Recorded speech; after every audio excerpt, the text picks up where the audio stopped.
Hare Rama, Hare Rama, Rama Rama, Hare Hare, Hare.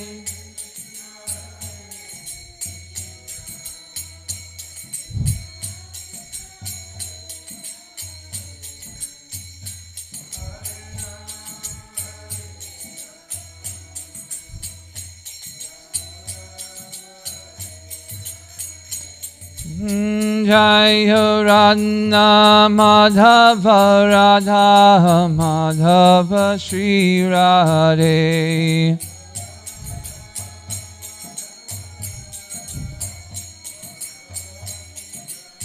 Jaya Radha Kalashanji Radha Kalashanji Shri Radhe.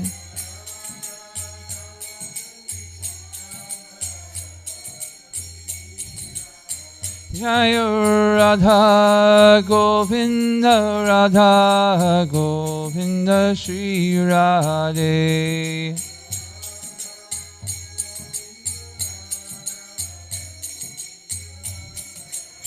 Jaya Radha Shamasundar Radha Shamasundar Shri Radhe.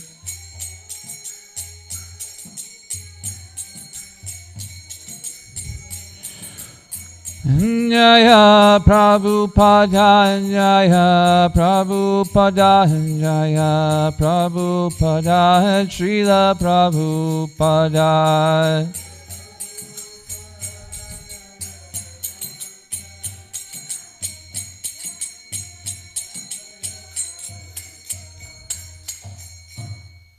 Shri Shri Radhamadava ki jai, Srila Prabhupada ki jai. Go to Pramanande, Hari Hari Bo.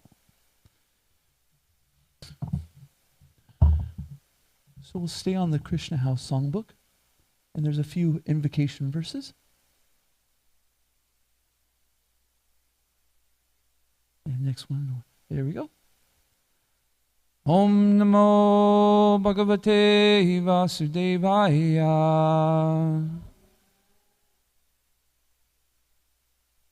Om Namo Bhagavate Vasudevaya.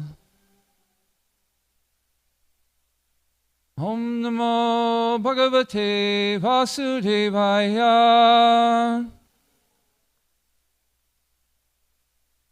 And if the next invocation verses, we can do both the Sanskrit and English together, please.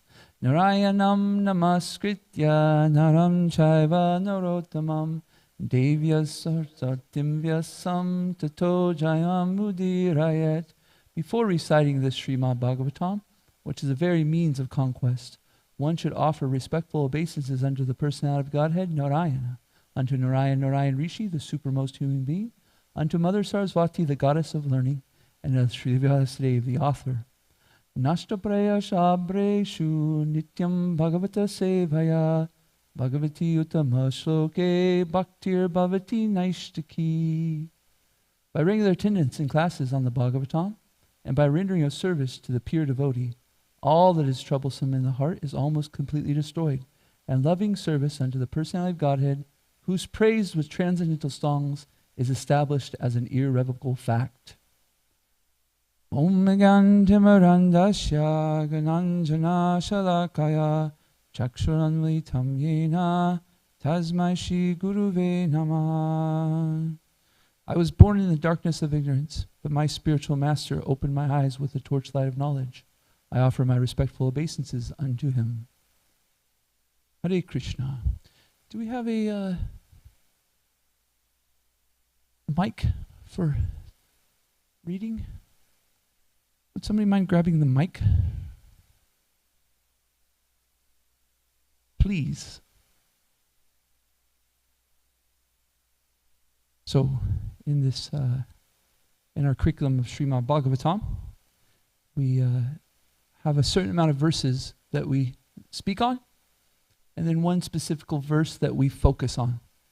And so what we do is we get kind of sections of Srimad Bhagavatam going, and then we go deeper into one verse that synthesizes that section of Bhagavatam. So today we're going through 19, verses 19 through 33. But we'll stop here at 29 because our focus verse is 30 through 33. So if somebody will read text 19, please.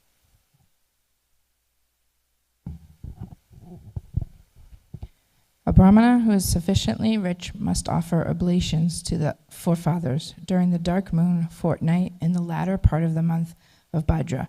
Similarly, he should offer oblations to the relatives of the forefathers during the Mala ceremonies in the month of Ashvina. So this section, this chapter, is called the ideal family life, which we call grihasta life. And so it's Narada Muni speaking to Yudhisthira Maharaj, and Yudhisthira's inquiring about what the duties of the grihasta is, the family person. 20 through 23, please. One should perform the Shraddha ceremony on the Makara Sankranti, the day when the sun begins to move north, or on the Karkat Sankranti, the day when the sun begins to move south. One should also perform this ceremony on the Mesha Sankranti day and the Tula Sankranti day in the yoga named Vyatipata. On that day in which 3 lunar tithis are conjoined, during an eclipse of either the moon or the sun, on the 12th lunar day, and in the Shravana Nakshatra. One should perform this ceremony on the Akshaya Tritiya day, on the 9th lunar day of the bright fortnight of the month of Kartik, on the 4 Ashtakas in the winter season and cool season, on the 7th lunar day of the bright fortnight of the month of Magh, during the conjunction of Magh Nakshatra and the full moon day, and on the days when the moon is completely full or not quite completely full, when these days are conjoined with the nakshatras from which the names of certain months are derived. One should also perform the Shraddha ceremony on the 12th lunar day, when it is in conjunction with any of the nakshatras named Anuradha, Shravana, Uttara Falguni, Uttara Shadha, or Uttara Bhadra Pada. Again, one should perform this ceremony when the 11th lunar day is in conjunction with either Uttara Palguni, Uttara Shadha, or Uttara Bhadrapada. Finally, one should perform this ceremony on days conjoined with one's own birth star, Janma Nakshatra, or with Shravana Nakshatra. Whoa. It's a lot, huh? So this Sankranti is the day which the sun moves into a new constellation, or a new sign. And it's a very auspicious day. And the activities performed on that day are multiplied many fold. And often what happens is you could say the pious activity will give one benefits in that particular new sign. So if you do some kind of yajna for the yajna during that day, it will give you, say it's on when Taurus is coming in, it will be really good for foundational work and this and that. And so Srimad Bhagavatam and our Vedic scriptures give us an understanding of how we can live nice and peacefully with these different rituals that allow for us to be very comfortable. Why? Because we want to serve Krishna very nicely, right? But to the devotee, these activities aren't just to become even comfortable. They even go take it farther, that they might do these activities for the pleasure of Krishna, right? So different people have their different natures, and sometimes the brahmanas have their nature to do sacrifice. So they'll do these different sacrifices for the pleasure of Krishna and for the benefit of others. So that's why we get these different kinds of rituals, you could say. Okay, 24, please.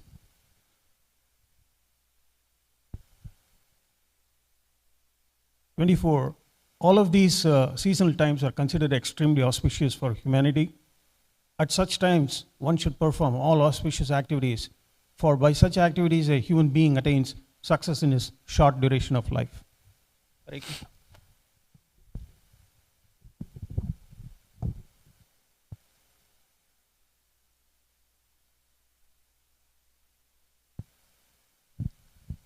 During these periods of seasonal change, if one baths in the Gangas, in the Yamuna, or in another sacred place, if one chants, offers fire sacrifices, or executes vows, or if one worships the Supreme Lord, the Brahmanas, the forefathers, the demigods, and the living entities in general, whatever he gives in charity yields a permanently beneficial result.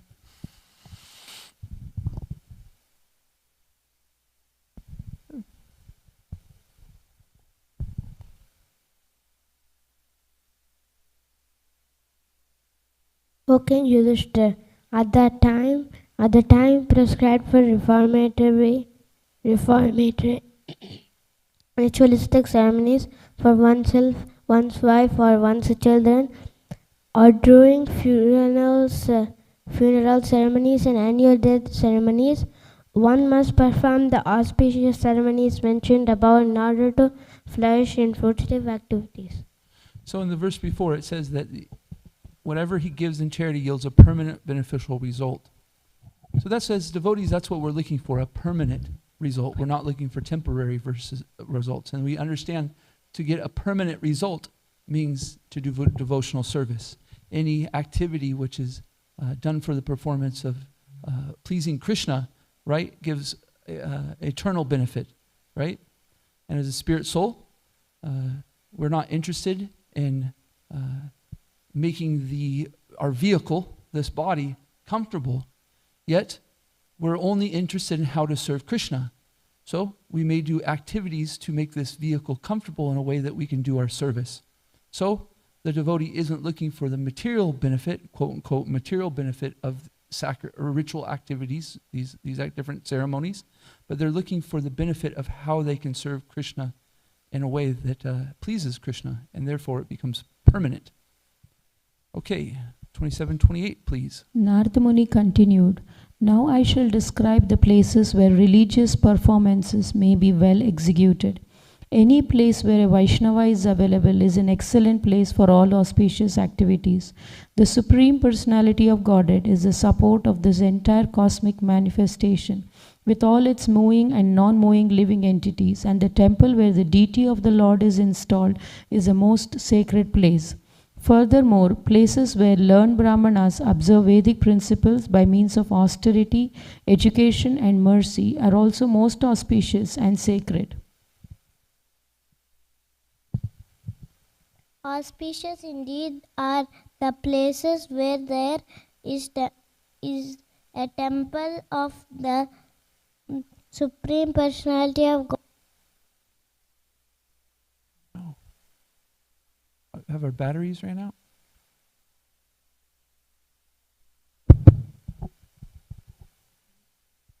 Supreme Personality of God. Seems the batteries have ran out. I'll just do 29 here, and then we'll go to 30-33. If somebody would mind going and changing the batteries out so that we can continue to use that mic, it would be very much appreciated. 29. Auspicious indeed are the places where there is a temple of the Supreme Personality of Godhead, Krishna, in which he is duly worshipped, and also the places where there flow a celebratory sacred river mentioned in the Puranas, the supplementary Vedic literatures. Anything spiritual done there is certainly very effective. Okay, we'll click on 30-33, and we're going to go to the last stanza.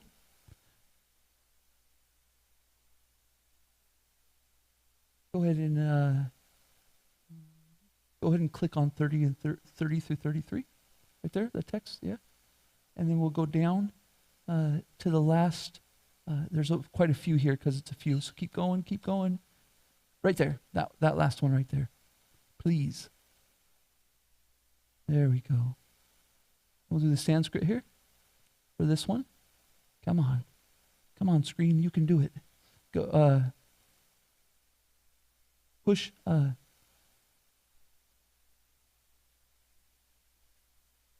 F11, and it will go to full screen. Oh, you're already in full screen. Never mind. So push down a little bit. There you go. Now, right there we go. Okay. Iti punyatma desha Ete punyatama desha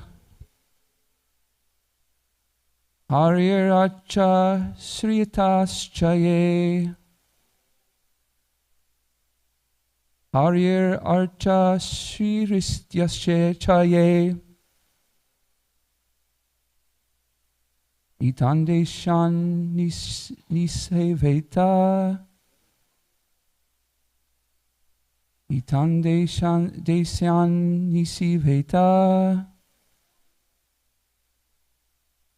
Shreyas kamo hi abhikshanasyaha Shreyas kamo hi abhikshashanaha Dharmo hi artita pumsam Dharmo hi atrehita pumsam Sahasradhi Falodyayaha Sahasradhi Falodyayaha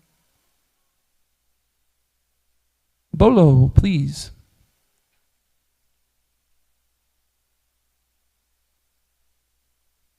Iti punyatama desha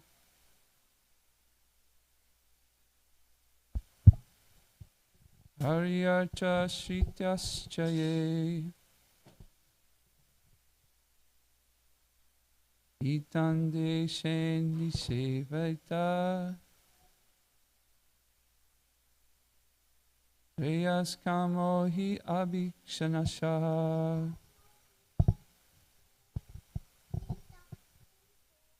Dharmo hi atrehitya pumsam Sahasradi Palodyaha Sahasradi palobdayaha Ete punyatama desha Haryaracha shritaschaye Itandeshan nisiveta Reyashkamo hi abhikshasana Dharmo hi atra hete pumsam Sahasradi palodeya. One more? Maybe? Okay, let's go to translation and purport by His Divine Grace, A.C. Bhaktivedanta Swami, Srila Prabhupada Ki Jai. Translation.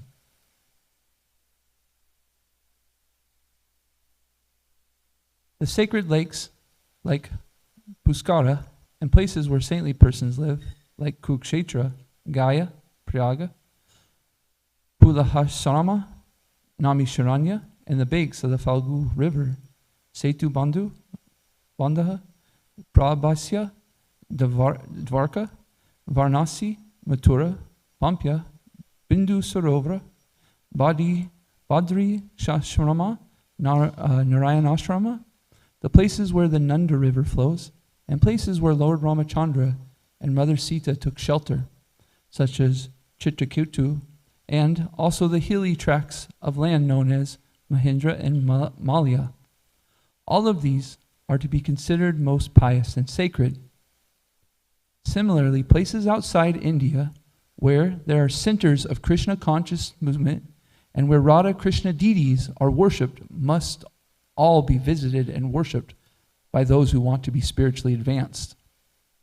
One who intends to advance in spiritual life, One who intends to advance in spiritual life may visit all these places and perform ritualistic ceremonies to get results 1,000 times better than the results of the same activities performed in other places. I'm going to repeat the last part of this translation. Similarly, places outside of India where there are centers of the Krishna conscious movement and where Radha Krishna deities are worshipped must all be visited and worshipped by those who want to be spiritually advanced. One who intends to advance in spiritual life may visit all these places and perform ritualistic ceremonies to get results 1,000 times better than the results of the same activities performed in other places. Purport. In these verses, and in verse 29, stress is given to one point. Hari Archa Shrityas Cha E, or Hari Archa. In other words, any place where the deity of the Supreme Personality of Godhead is worshipped by devotees is most significant. The Krishna consciousness movement is giving the population of the entire world a chance to take advantage of Krishna consciousness through the ISKCON centers, where one may perform deity worship and chant Hare Krishna Mahamantra, and in this way attain results with effectiveness increased 1,000 times. This constitutes the best welfare activity for human society. This was Sri Chaitanya Mahaprabhu's mission as it was predicted by him in the Chaitanya Bhagavat, Anantya 4:126. Pravite ache yata nagradi grama savrata prarchaha habe mora nama. Sri Chaitanya Mahaprabhu wanted the Hare Krishna movement with installed deities to spread it to every village and town in the world, so that everyone in the world might take advantage of this movement and become all auspicious in spiritual life. Without spiritual life, nothing is auspicious. Mogyasya moga karmano moga jnana vichitasya. Bhagavad Gita 9:12. No one can become successful in fruitive activities or speculative knowledge without being Krishna conscious. Wow. As recommended in the Shastras, everyone should be very eagerly interested in taking part in the Krishna conscious movement and understand the value of spiritual life. Srila Prabhupada ki jai. So,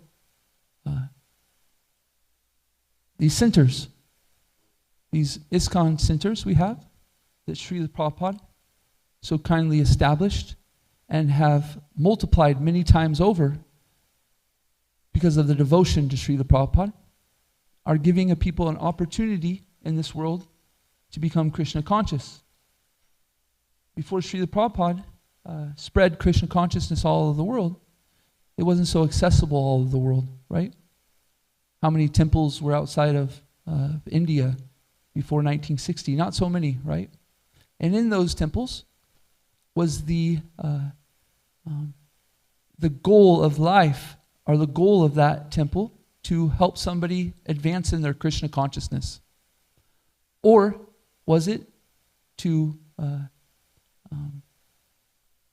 gain a better material life, right? And so often in religion, we do things for the betterment of our material life and call it spiritual life. And that's okay to a certain degree. Because when we follow religious principles, we start to gain the shraddha, or the faith, to go deeper into the purpose of religion. What's the purpose of religion? Anybody? What's the purpose of religion? What? Yes, to connect with the Supreme Lord, right? The idea of religion is to gain a relationship with the Supreme Lord. And so at first, because our faith is pliable, we come and do rituals for the betterment of our life. We need some comfort, right? The material world is so stressful and so tough. We come to the temple, and there's some relief, right? I've been here at Radha Kalashanji Dham for about 5 years, and quite often I've lived pretty close to the temple here, and over and over and over again, people tell me there's something different about this place. It feels special here. At first, I kind of thought, oh, people are really nice. You know, they come and visit, it's really nice. But after you hear it so many times, you're like, yeah, there's no doubt. Not only do we feel it ourselves, but we can see that people come and they feel it, you know, just from one visit, their first visit. This place is special, right? And so people might come to the temple for so many different reasons. However, in the temple of Radha Kalashanji Dham, we are very fortunate because Kalashanji's here. Radha Kalashanji are actually inviting everybody to come visit them. And we know that nobody visits the temple without the personal invitation from Radha Kalashanji. And so people come and they get to see him. And because of him, they become purified. They might come for any reason. This reason or that reason or this reason. But when they see Radha Kalashanji, Kalashanji only has one reason. And that's to gain that relationship back with that person. And so we might do it in so many different ways, right? It's a personal thing. So as devotees here in this Dham, we must come to understand that the purpose of the temple is so that we can go back home, back to Godhead. And so Srila Prabhupada gave us these temples for the performance of sacrifice. And our sacrifice is given in 5 ways that are very potent, right? The potent 5 activities of the devotee are Srimad Bhagavatam class, which we're performing right now, right? To take instruction or to develop a relationship with the devotees, especially the pure devotee. To worship the deity, to visit the holy Dham, and to chant the holy name. These are the 5 most potent activities of devotional service in this time and age. And so our centers are based around these 5 activities. And so, as devotees, being in a community, we must see that we're progressing in these 5 things. If we're not progressing in these 5 things, then we're not appropriately taking advantage of the holy Dham. Now, does that mean that if you're advancing in the service of the deity, that means that you're on the altar all the time? No. It does mean, though, that your relationship with the deity must progress. We must progress with our relationship with the deity. And sometimes that might be being up on the altar, doing arti, or it might be that when we sit here and chant in front of Radha Kalashanji, that we are connecting deeper with him each time. In some way, shape, or form, you should be progressing in these 5 activities. If we don't, then we become content in our Krishna consciousness, and we start to just perform religious activities. It becomes just a place where we have a nice situation, where our family grows nicely, our relationships are nice, we get nice prasadam, we have nice association with our friends on festivals, and these things. And this can be very dangerous, because when we get to this point, we start seeing the holy Dham as just another place. And the holy Dham should never be seen as just another place. It should be understood that this is a place where Krishna resides, and it is a holy Dham. It is no different than Vrindavan. We have a book called The Nectar of Instruction. It's a very small book, but it's very, very potent. It's only 11 instructions. If you read just the instructions given by Srila Rupa Goswami, it would take 3 minutes, 3 to 5 minutes. And Srila Prabhupada says in the purport, he says that this book, if one follows, can go from the beginning devotee all the way to a pure devotee. Can you imagine that? In 3 minutes, there's a book that's being given to us that can take us to pure devotional service. Wow, what must be the potency of Srila Rupa Goswami? And then we're very fortunate because Srila Prabhupada gives us purports of this 11 verses, right? And in Srila Prabhupada's purports in Nectar of Instruction, he gives his general way he does it. Not every verse, but practically every verse. He'll do 3 or so paragraphs of his commentary, and then he'll re-emphasize the commentary given by his guru, Bhaktisiddhanta Saraswati. And so in these verses, it gives us how we should live in the Holy Dham. And one of the first instructions Srila Rupa Goswami gives us for living in the Holy Dham is how we associate with devotees. He gives us 6 ways to associate nicely with the other persons whose goal is to develop their relationship with Krishna. What are those instructions? Well, they're very nice because really you only have to think of 3 categories. One is gifts, one is has to do with eating, and one has to do with speaking to each other. How do we speak with a devotee? How do we talk? How do we conversate? And so one is the loving exchanges between devotees is giving gifts and receiving gifts. The next is we speak in confidence and we listen in confidence. And then we give prasadam and we take prasadam from each other. And in these 6 loving exchanges, the love and the appreciation for one another grows very nicely. And Srila Prabhupada says in the purport, he says that this is actually not just done by devotees, it's actually just pretty common in the world, right? He says that a business people might come to a restaurant, they buy each other food, right? They exchange some gifts, and then they talk in confidence about whatever subject they want to talk about.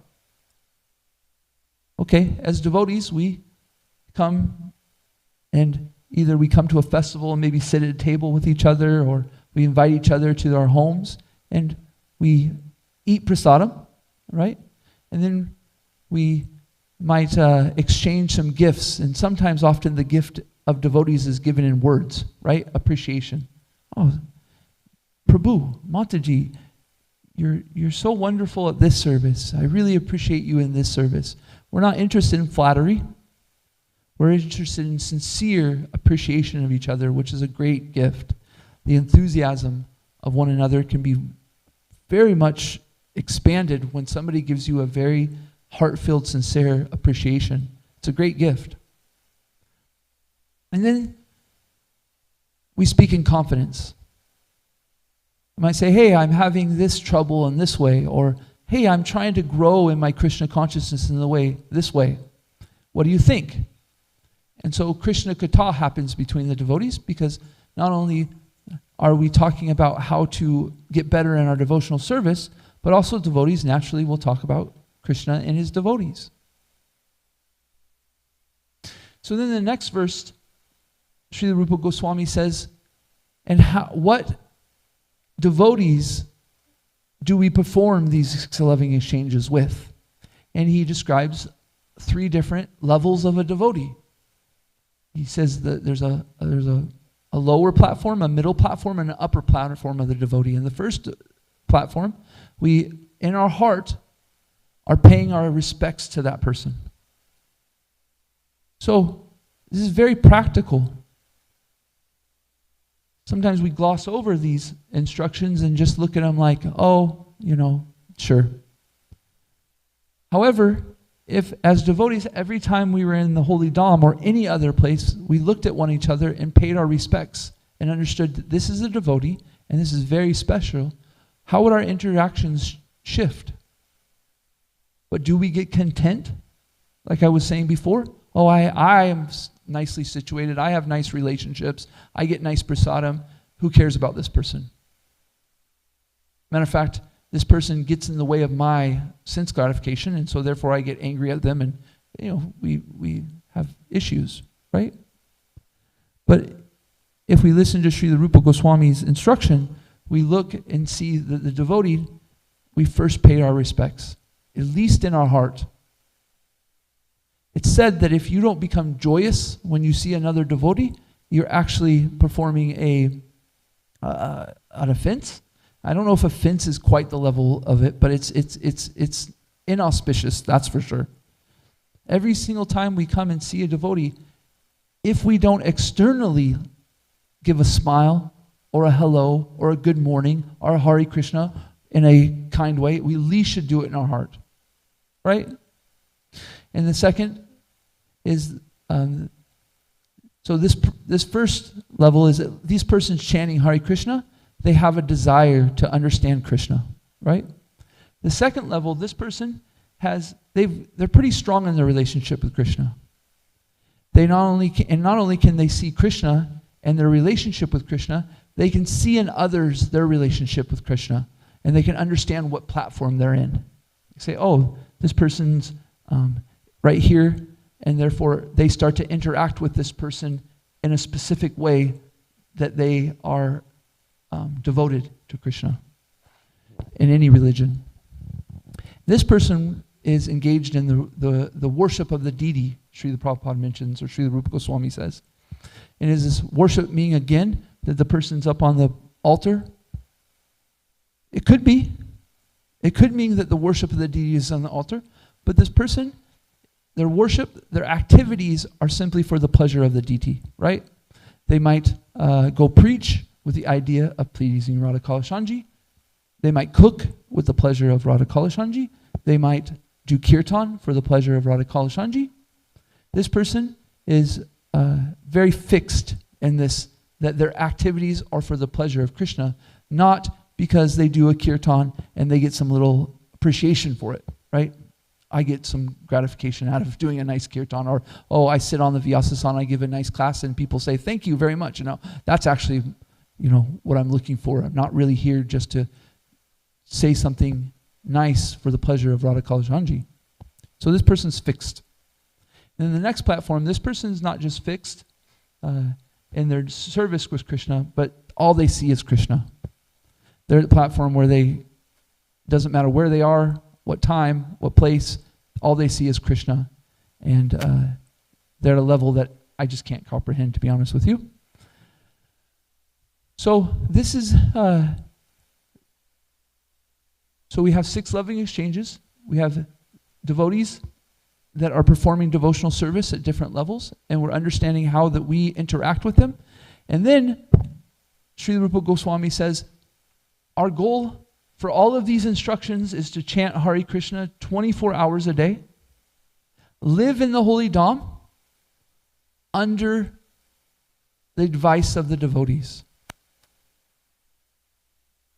We're not meant to live in the holy Dham on our own accord, in the sense of, I think I should perform like this, I think I should do this, no. It's saying, Srila Rupa Goswami is, yes, please live in the holy Dham, please chant Hare Krishna, and do it under somebody who is more advanced. They can tell you how to traverse the holy Dham. If you're committing some mistakes, they can correct you. If you're needing to grow in your service, they can help you. So quite often, we come to the holy Dham, and these 3 instructions, we become content and we're not following so much. But the thing is that these holy Dhams are meant for a place that we're interacting in the holy Dham in an appropriate way. And so therefore we should take the instructions of Srila Prabhupada, Srila Rupa Goswami, and how to interact with devotees and how to worship the deity properly. We've got to get to a point where the holy Dham isn't for us, it's for Kalashanji, and therefore our mindset is, how do we serve the people that come here? How do we serve the other devotees? How do we please Krishna the most? By serving others. And if we stay just thinking and staying content of how the holy Dham benefits us, we don't make progress in Krishna consciousness, and that's when it's very easy to start making offenses, because we just start to see this as a normal place. I'll stop right there. So we talked about the holy Dham. The holy Dham is the place, Sri Prabhupada says very clearly in the purport, where Radha Krishna is installed. And this is a holy place. And one should go there and perform activities for their purification. Doing that there, the purification is 1,000 times over. And we expanded that in saying that how do we engage in devotional service? How do we want to make sure that we keep the right attitude when we are living in the Holy Dham? And we spoke in so many different ways like that. Any questions, comments, thoughts, please? Oh, no, you ask yourself. Don't ask.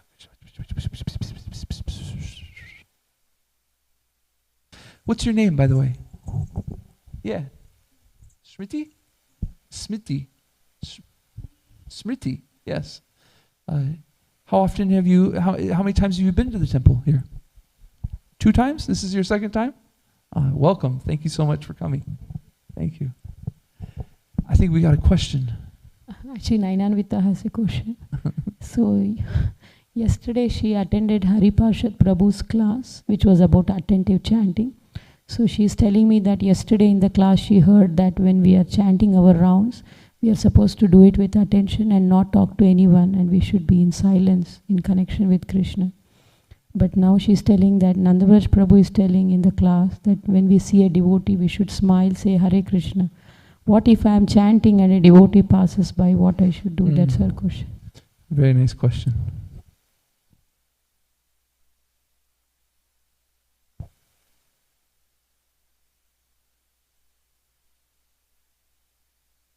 Our activities that we do outside of our chanting are meant to increase our chanting. They're meant to increase the deepening of our chanting Hare Krishna. We chant Hare Krishna and we do the activities outside with for the pleasure of Krishna. And for those activities, our heart also becomes purified and we get a taste for the holy name. So yes, we'd have to ask Prabhu, but my thought is that there's a difference between saying Hare Krishna and hello to a devotee and then stopping your japa and having a conversation, right?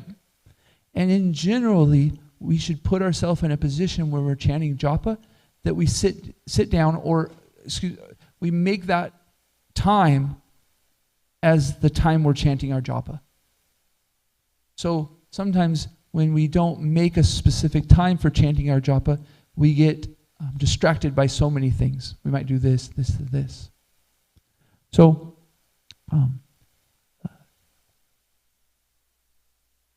in general, when we're sitting in the temple chanting our japa, we see a devotee come in and we give a little head nod, Hare Krishna, you know? If we're walking by, we might chanting our rounds, Hare Krishna. So they complement each other. We should understand the principles of things, not get too stuck in details, although details are important, but we shouldn't. We should understand the principle of chanting Hare Krishna and living in a holy dham is to serve Krishna, right? And our chanting Hare Krishna is asking Krishna for service, and so therefore when we get a chance to serve devotees by saying a nice hello or Hare Krishna, then we might take that opportunity, right? But at least Srila Rupa Goswami says that in our heart, we should pay our respects to this person, right?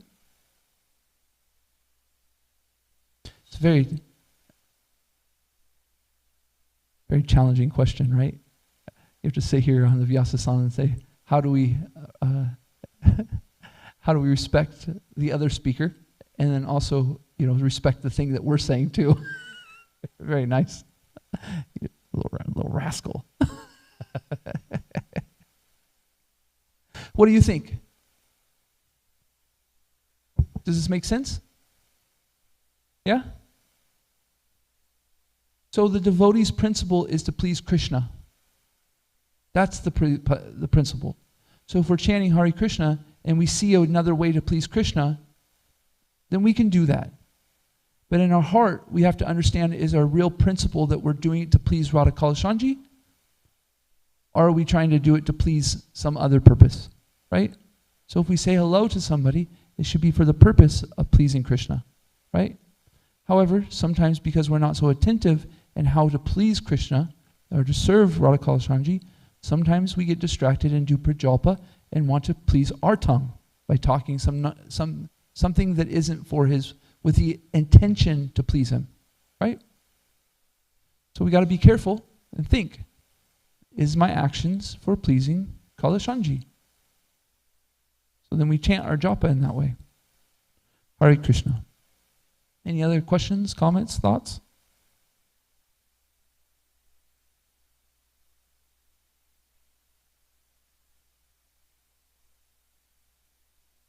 Anything in particular strike you at this time? You can give her the microphone. Let her say something. This is your second time to the temple. No pressure. Just anything in particular? No? Nothing? Gotcha.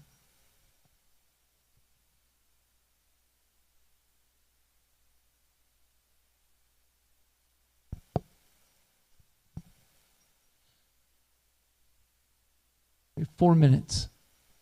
I'll sit here in silence unless somebody makes a comment or question.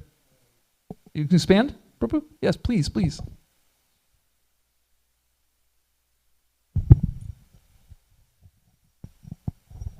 Thank you for your class. Thank you, Prabhuji. One time, Dinabandhu Prabhu, you know my Vrindavan, he lived in Vrindavan, Prabhupada disciple, Dinabandhu Prabhu. So he gave class here. So sometime we are discuss that wherever is this temple, this is the holy dham. So I asked him, why do then you live in Vrindavan? Because you can live in Kalachanji here. Then he told me that, say if you go to Jaipur and you try to take the art to get the water, it's very hard. You have to go up to 300 square feet down to get the water because water's level is so down over there. But if you go to Bengal, the water level is like after 50 feet or 40 feet, you can get the water. So living in those kind of holy dham is the effect. You can yourself mold very easily. Spiritual vibration is so strong there. So if you want to be really more intimate with the Krishna, so you should reside these holy places, those holy places, where the Lord perform his pastimes. So then after that I thought, yeah, it just make a lot of sense. He gave very practical example on that. So sometimes we said that those holy dham is really, really very special. Whereas like Badrinath, Kedarnath, whether Dhruva Maharaj, Ajamil, all other there achieved their perfection, those places. And affect also those places if you go when you chant holy name or associate with the devotees, is really mood transform, totally different. And Srila Prabhupada also said that Vrindavan is a place where you, as soon as you go, enter in the Vrindavan Dham, immediate your mood gets changed. So practically spiritual experience, it's not hard.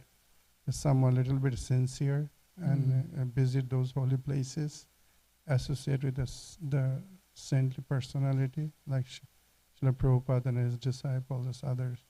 So then it is effect there. And of course, a saintly personality like our present all ISKCON gurus, they're traveling around. So they also carry holy dham in their heart. So when they reside, like Dallas temple, like Srila Gurudev was present here, so that's why I say holy dham like Kalachanji is nowhere, nothing nice manifest. So we get now a lot of benefit. The holy, through pure devotee and a sincere devotee, holy Dhamma can manifest at any place also. So that's effect. But conditioned soul like us, to drive more benefits, we always should be hanker for those holy Dhamma. Hare Krishna. Hare Krishna. Thank you so much, Prabhuji. I was thinking too that our movement is based on the principle of Sankirtan, right? Of preaching. And devotees like Dinabandhu Prabhu aren't just going to the holy Dham to enjoy, their relationship with Krishna, just them and Krishna. They're thinking and expanding, how can I preach Krishna consciousness? How can I engage people? So you have these saints, as we were saying, that their only desire is to give us Krishna consciousness, right?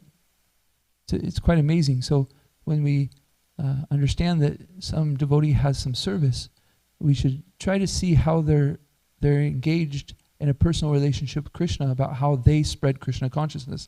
And we shouldn't judge that in the sense of, oh, this person's doing this kind of service and therefore it's something big, or this person's just doing this and so therefore it's, so many different people have a relationship with Krishna in a way that they are expanding Krishna consciousness, So many people here in our Radha Kalashanji Dham are like Arjun Krishna Prabhu. He every single time you see the serving prasadam, he's there. Every single time he serves out. You can never go to a festival or any kind of event that we're serving prasadam and Arjun Krishna Prabhu isn't there serving prasadam. And I don't know, I haven't asked him, but when I look at it, I see this is how he's spreading Krishna consciousness. This is his Sankirtan movement, right? I'm spreading Krishna consciousness by giving Radha Kalashanji prasadam out, So we should really be encouraged and see people as their service to Krishna as their way that they're spreading Krishna consciousness. Making the place a holy Dham. Very nice. Okay, we can end there. So please, this place is so special, this Radha Kalashanji Dham. Srila Prabhupada has installed Kalashanji, Radha Kalashanji, and he's given us this opportunity to advance in Krishna consciousness very quickly. Let's not get content. Let's not see this just as a normal place or get content in our actions that we act. It's just a normal place. Let's be conscious, Krishna conscious, that this is Kalashanji's place, and we're thinking about how to serve the devotees, how to progress in Krishna's service, how to get deeper in our pleasing Him. And if we make that our goal with consciousness in any activity, we do not fail. Anytime we make our intention to please Kalashanji, we've succeeded. Please do not think, oh, this, and this happened. No. Look at your thought before you did the activity. If before the activity you came with the pleasure, I'm here to please Krishna, I'm here to please Kalashanji, then you've succeeded. Now after that might come some different things. But what's going on there is your relationship with Krishna. And He might make some adjustments, or He might give you a little pat on the back. And both of them are His mercy, and therefore they're absolute. Shri Radha Kalashanji ki jai. Srila Prabhupada ki jai. Srimad Bhagavatam ki jai. Gaura Premanande Hari Hari Bol. Vanchakalpatarubhyascha. Kripa Sindhubhyeva Patitanam Pavanebhyo. Vaishnavebhyo Namo Namaha. Antikoti Vaishnava Vrinda ki jai. Hare Krishna.